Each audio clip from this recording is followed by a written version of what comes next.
Good নুন everyone, কেমন আছো সবাই? তোমরা তো জানোই আমাদের এখানে 12ই এপ্রিল কালী পুজো ছিল। তবে কালী পুজোর ফাংশনের ব্যস্ততার কারণে আর ভিডিও এডিট করার সময় হয়নি, তাই তোমাদের সাথেও শেয়ার করতে পারিনি। সময় হয়নি কারণ কালী পুজো শেষ হয়ে বাড়ি আস্তে আস্তেই প্রায় 12:30 বেজে গেছিলো। পরের দিন ছিল সারা রাত ধরে ফাংশন, মানে ওই 7:30টার দিকে শুরু হয়েছে ফাংশন আর শেষ হতে হতে বেজে গেছে সকাল 6টা।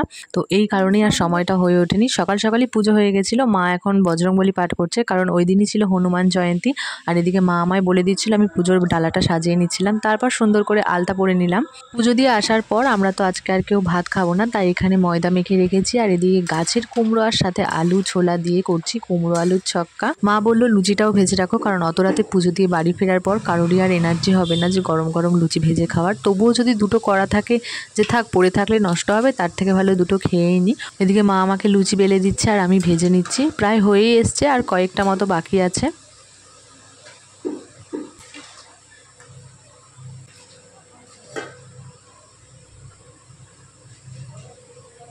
বোনও উপোস করেছিল, ও একবারে বাড়ি থেকে রেডি হয়ে চলে এসেছে। আমি, বোন আর ডোডো তিনজনে মিলে যাচ্ছি। আমার হাতে রয়েছে 5 কেজি বাতাসা। এই বাতাসাটা প্রতি বছর পুজোর শেষে লুট দেওয়া হয়। নিশ্চয়ই বাজনার আওয়াজ শুনতে পাচ্ছ, আমাদের পেছন পেছনই ঠাকুর নিয়ে আসছে।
ওগুলো কাশ্যপ গোত্র হবে, চক্রবর্তী দুটো।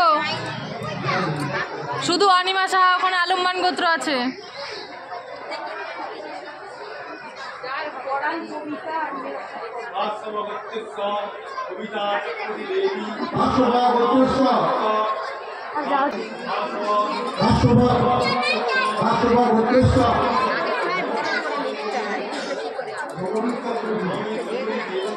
রবি চক্রবর্তী দেব শর্মা, আলিয়ার গোত্র সাহা,